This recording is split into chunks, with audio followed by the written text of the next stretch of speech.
इसमें देखो MIDI interface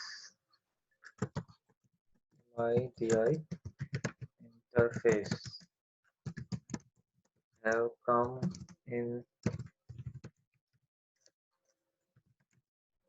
different sizes,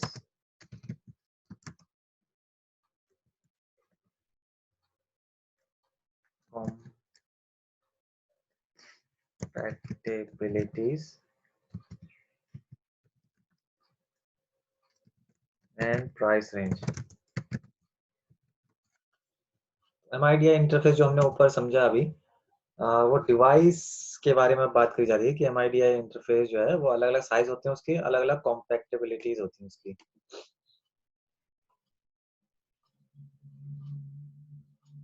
अच्छा, अगला क्या चीज है इसके बारे में, वो है simplest interface has one input and one output। तो सिंपलेस्ट जो एकदम साधारण तरीका का जो इंटरफेस होता है, जो डिवाइस होती है, उसमें एक ही इनपुट जाता है और एक ही आउटपुट जाता है। अब इसके हम एडवांटेज और डिसएडवांटेज देखते हैं कि MIDI, भाई हम डिवाइस पढ़ तो रहे हैं, म्यूजिक को एडजस्ट करने की डिवाइस है ना। तो इसका उसका कुछ तो फायदा होगा, तो एडवांटेज देखते हैं।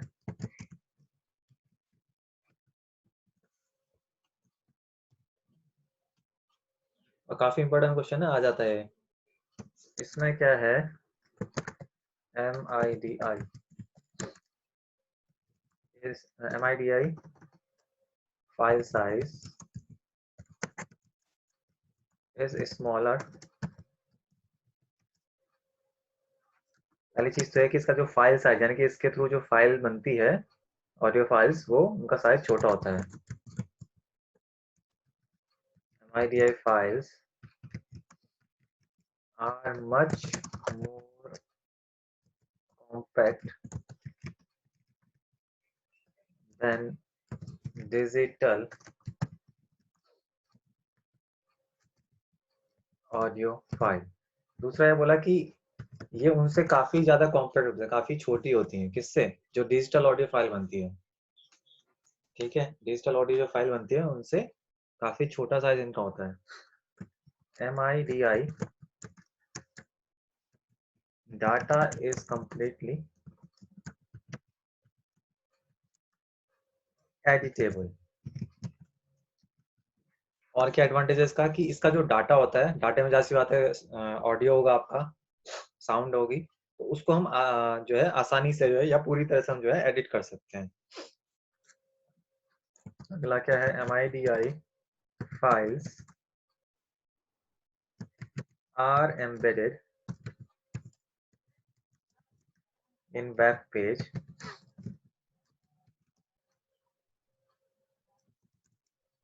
and play quickly।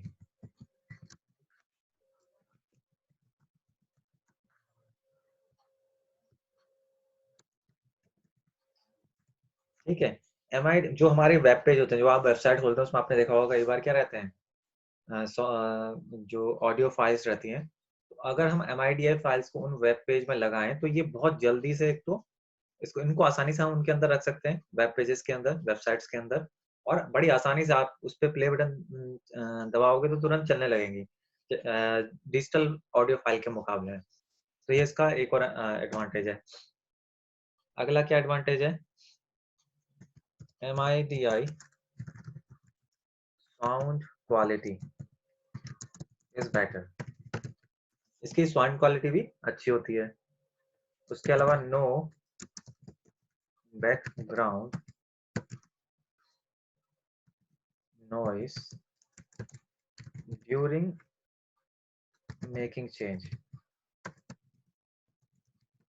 ठीक है, मतलब कि जब रिकॉर्डिंग चल रही होती है या फिर कुछ एडिट कर रहे होते हैं, तो एडिट करते हुए या मिक्सिंग कर रहे हैं, तो हो सकता है कि दूसरे फाइल फॉर्मेट में जो है, या दूसरी फाइल्स में, ऑडियो फाइल्स में कुछ बैकग्राउंड की नॉइज, यानी कि पीछे कुछ हल्ला हो रहा हो, तो वो भी आ जाए।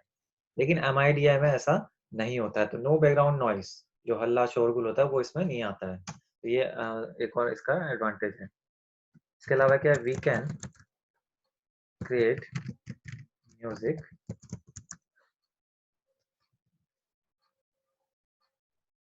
Without friend musician. इसका एक और फायदा है कि अगर हमारे पास में म्यूजिशियन नहीं भी हो तो ये जो MIDI डिवाइस होती है इसके थ्रू हम एडजस्टमेंट करके अपने आप अपना खुद का म्यूजिक बना सकते हैं, है ना। एक तरीके से सॉफ्टवेयर कह लो, जैसे सॉफ्टवेयर के लिए मिक्सिंग भी आती है, सॉरी मिक्सिंग वाले सॉफ्टवेयर भी आते हैं, तो उसके थ्रू हम ऐसा कर सकते हैं। तो ये MIDS इसी तरह का है कि अगर हमारा म्यूजिशियन मतलब जिसको गाने का नॉलेज भी नहीं है, वो बिना म्यूजिशियंस के भी क्या कर सकता है, अपना म्यूजिक बना सकता है। अच्छा, डिसएडवांटेज क्या है इसके? हर चीज के कुछ ना कुछ फायदे और कुछ नुकसान होते हैं, वैसे ही MIDI का भी कुछ नुकसान है या डिसएडवांटेज है।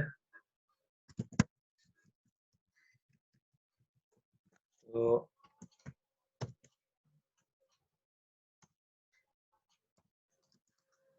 ये है MIDI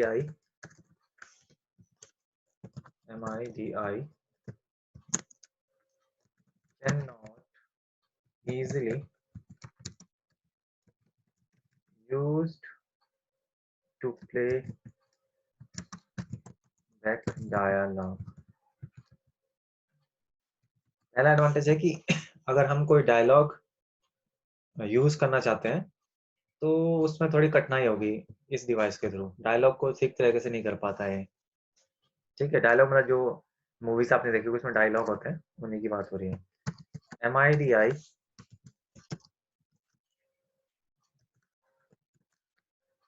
cannot store vocal, so the effects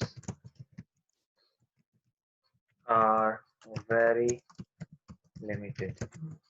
ठीक है, दूसरा बोला कि MIDI क्या करता है, वोकल आवाजों को स्टोर नहीं करता है, जैसे मेमोरी में स्टोर नहीं कर सकता आवाजों को अलग अलग। तो जाहिर सी बात है, जब आवाज को स्टोर नहीं कर सकता तो इसके इसमें जो इफेक्ट्स होंगे वो भी काफी कम होंगे, है ना। अलग अलग जैसे साउंड हम क्रिएट करते हैं बैकग्राउंड में तो उससे अच्छा एक इफेक्ट जाता है, तो ये स्टोर नहीं कर सकता उन वोकल्स को, तो इफेक्ट उतना मतलब जो ऑडियो फाइल बनेगी वो इतना मजेदार नहीं होगी, सीधी सी बात है।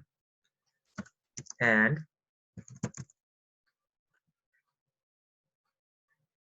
Instrument sound is less realistic. ठीक है, तो जो इंस्ट्रूमेंट की साउंड होगी वो लेस रियलिस्टिक होगी, मतलब कि वास्तविक इतनी नहीं होगी। जैसे अगर आप डिजिटल ऑडियो फाइल बनाए तो वो एकदम रियल तरह की लगती है। इसके थ्रू जो बनेगी, क्योंकि इसमें वोकल इफेक्ट्स ये स्टोर वो आवाज को स्टोर नहीं कर सकता, तो इफेक्ट्स इतने इसके बहुत लिमिटेड होंगे, तो जो साउंड बन के आएगी वो एकदम आपको वास्तविक नहीं लगेगी जैसे कि डिजिटल ऑडियो फाइल में लगती है। तो ये इसका डिसएडवांटेज है। दूसरा अगला क्या है, MIDI इज डिवाइस डिपेंडेंट। ठीक है, ये जो डिवाइस होती है ये हर किसी में फिट नहीं होते, ये पर्टिकुलर आपका किसी भी डिवाइस मतलब जो भी आपकी डिवाइस है, कंप्यूटर में लग रही है तो कंप्यूटर के हिसाब से, किसी मोबाइल में लग रही है तो मोबाइल के हिसाब से, तो उसके हिसाब से ये डिवाइस होती है, तो डिवाइस डिपेंडेंट है ना। उसके हिसाब से ही कुछ ना कुछ चेंज करना पड़ेगा। इट डिपेंड्स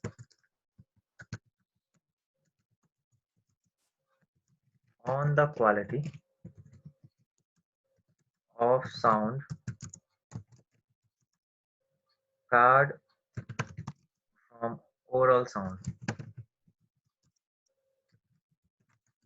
अगली चीज क्या बोलती कि साउंड कार्ड कितना अच्छा है उस पर भी ये डिपेंड करता है।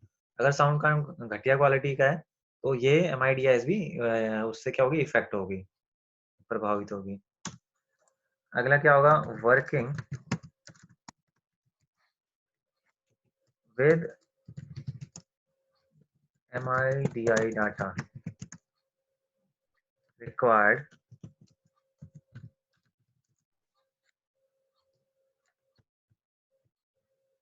Required familiarity।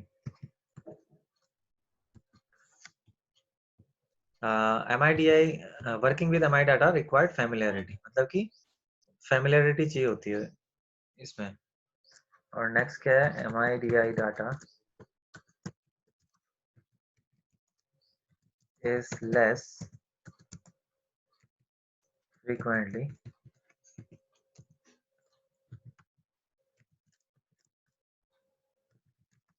for multimedia soundtracks. Less frequent, मतलब जो MIDI का डाटा है वो लेस फ्रिक्वेंट है। मल्टीमीडिया साउंड ट्रैक, जो भी साउंड ट्रैक होते हैं, वही गानों की बात करी जा रही है, अलग अलग ट्रैक होते हैं, तो लेस फ्रिक्वेंट होता है, एकदम से इसको यूज नहीं कर सकते इस डाटा को। तो इसके डिसएडवांटेज है, फायदे हैं तो नुकसान भी है। तो अपनी जो रिक्वायरमेंट्स है उसके हिसाब से ही हम क्या करते हैं, MIDI जो इंटरफेस है उसका यूज करते हैं।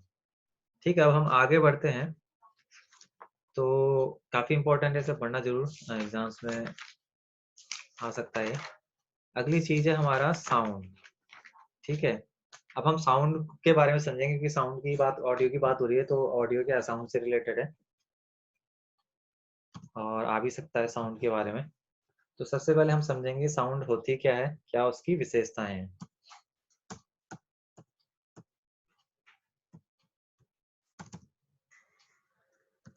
लिखते हैं कैरेक्टरिस्टिक्स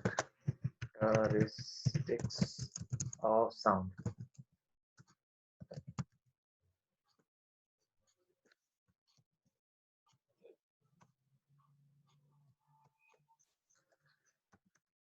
अब इसके क्या कैरेक्टरिस्टिक्स हैं वो समझते हैं। The sound that we hear around us is the type of made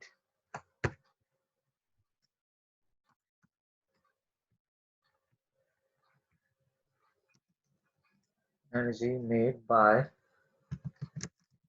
vibrations that travel through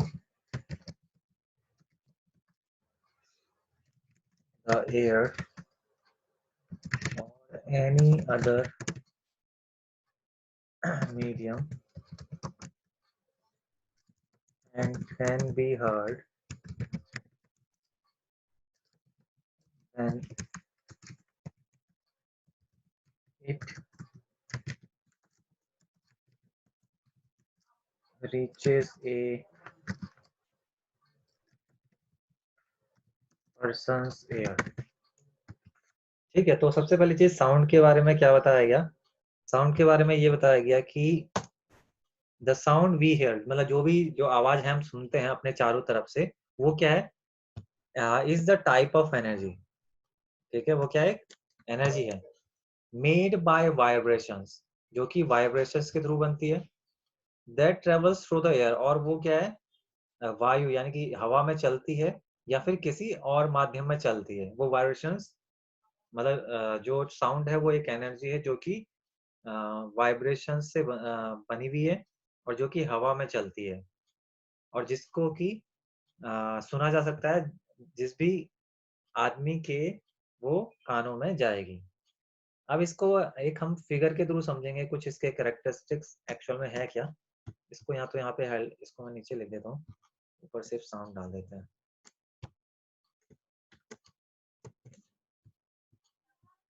इसको मैं इधर कर देता हूँ और इसको सिर्फ,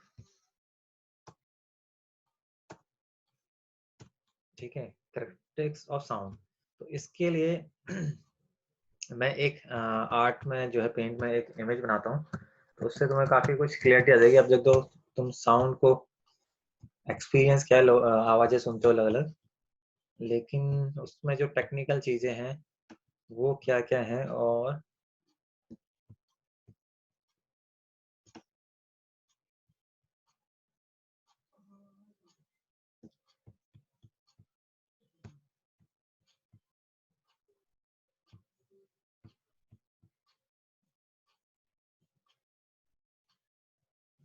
इसको थोड़ा सा मैं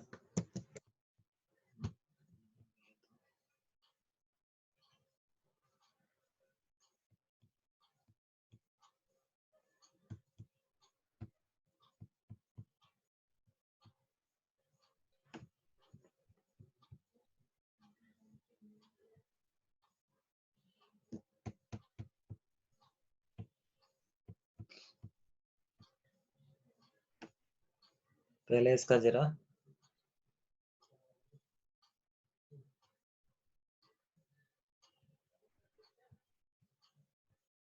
थोड़ा सा इतना सही नहीं बन रहा है, चलो दोबारा बनाता हूँ।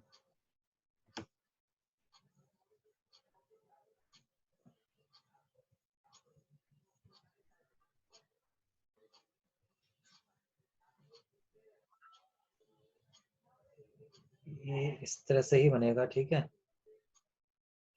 तो थोड़ा सा इक्वल बनेंगे, मेरे से इतना ठीक बन नहीं पा रहा है क्योंकि बिना माउस के काम कर रहा हूँ मैं।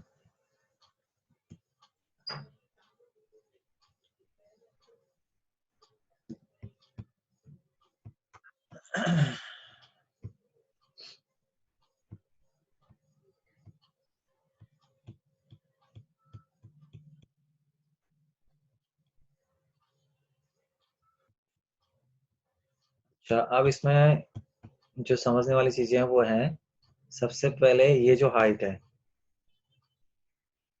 ठीक है, ये हाइट क्या चीज है? ये है एम्पलीट्यूड। अभी तक एम्पलीट्यूड समझ रहे थे, एम्पलीट्यूड। जब हम वॉइस निकाल रहे हैं तो उसमें कि जो वो वेव की फॉर्म में जो हमारी है, जो साउंड होती है वो ट्रेवल करती है ना, तो इस तरह से वेव बना रही है, तो जो उसकी मैक्सिमम हाइट है उसी को एम्पलीट्यूड बोलते हैं। अच्छा, उसके अलावा जो है इसमें नेक्स्ट चीज होती है वेव लेंथ।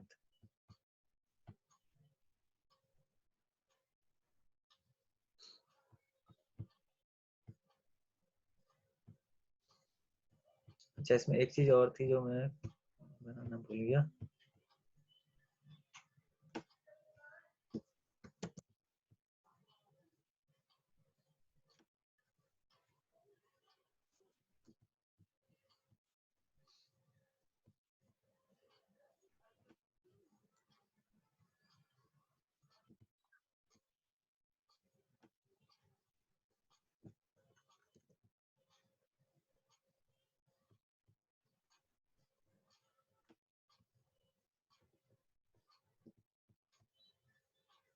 ये डॉट डॉट लाइन बनानी थी लेकिन पेंट में वो चीज है नहीं, तो फिलहाल इसको ऐसे ही देख लेना। तो यहाँ से यहाँ तक इन दोनों के बीच जो है उसको हम बोलते हैं वेवलेंथ।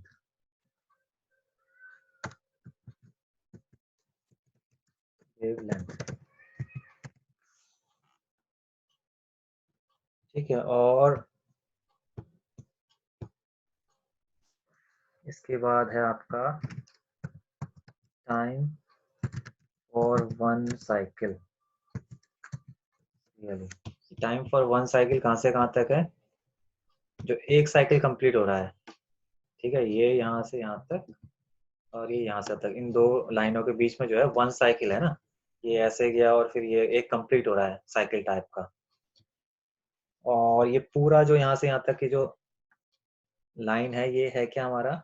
ये है distance along analog wave, analog signal हमने बात करी थी, वही चीज है ये। यहाँ पे लिख देता हूँ मैं, डिस्टेंस एनालॉग वेव।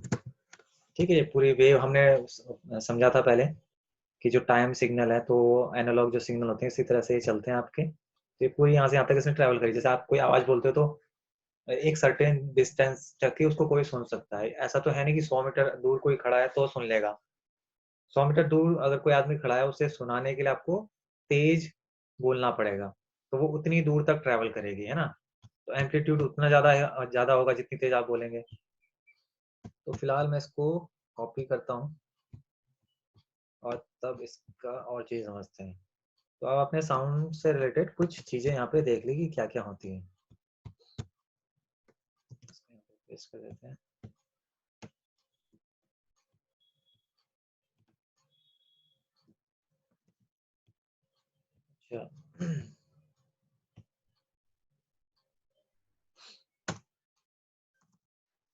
इसमें पहला जो चीज है वो है, अच्छा इसके 3 चीजें हैं इसके अंदर। एक तो है कैरेक्टरिस्टिक्स है, वो है पिच, सेकंड है इसमें लाउडनेस,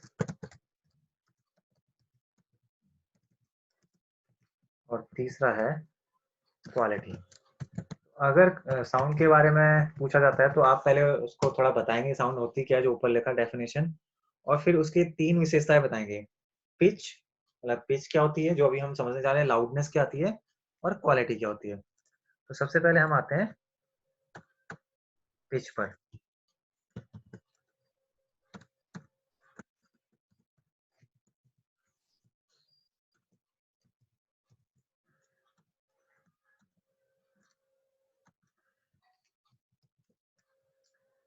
तो पिच को बोल सकते हैं हम, pitch is a characteristic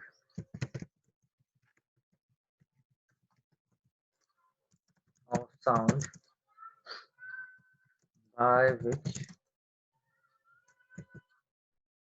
by which a correct note can be distinguished from a grave or flat note।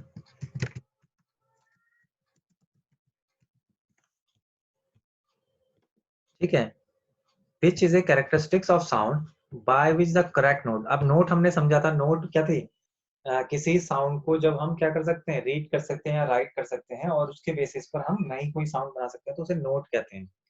Musician मतलब एक तरीके से एक लैंग्वेज होगी म्यूजिशियंस के लिए, जो किसी धुन का कुछ, मतलब किसी ने कोई धुन बनाई तो उसको लिख दिया, है ना, इसकी अलग लैंग्वेज होती है। तो कोई दूसरा म्यूजिशियन होगा, उस धुन को जो लिखा गया है कि भाई ये ऐसे इस रेंज में से बजाओ तो इस तरह की साउंड आएगी, उसे नोट कहते हैं।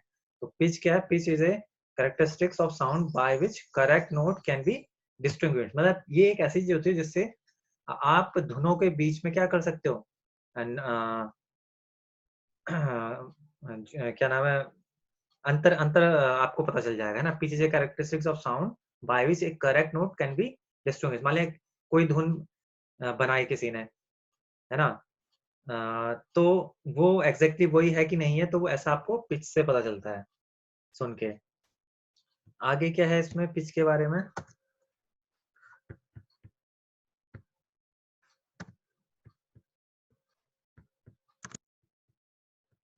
आगे है pitch depend on, pitch depend upon the frequency of the sound wave, means a note has higher pitch when the frequency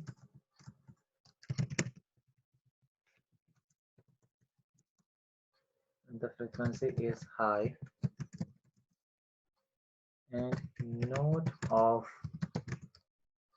low frequency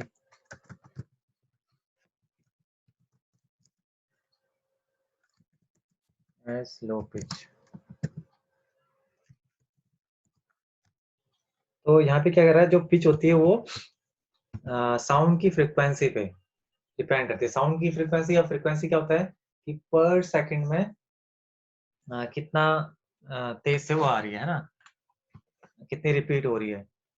और a note has higher pitch when frequency, जब अगर frequency high होगी तो उसकी pitch भी high होगी।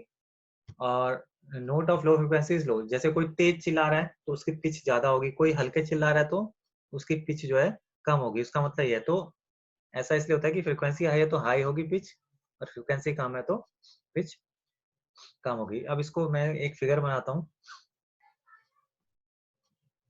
या चलो पहले एग्जांपल देख लेते हैं कि फिगर में थोड़ा एग्जाम्पल के थ्रू अगर इसको समझें तो ये जाएगा in case of baby the pitch is higher than the pitch of man। ठीक है, जैसे बेबी होता है, बेबी की जो पिच होती है, जैसे बेबी कोई रोता है या चिल्लाता है तो उसकी पिच क्या होती है, हाई होती है एज कम्पेयर टू आदमी के मुकाबले में। अच्छा, the sound with higher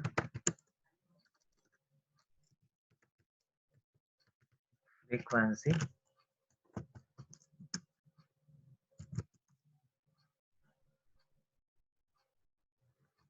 is called as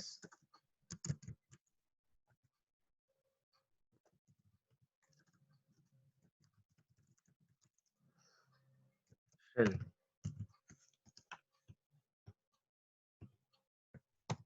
यहाँ पे क्या बोला जा रहा है, the sound with higher frequency, मतलब जिसकी हायर फ्रीक्वेंसी होती है उसे श्रिल कहते हैं।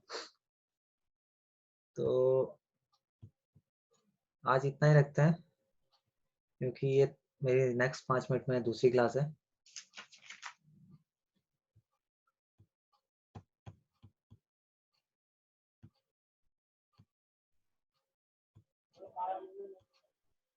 ठीक है।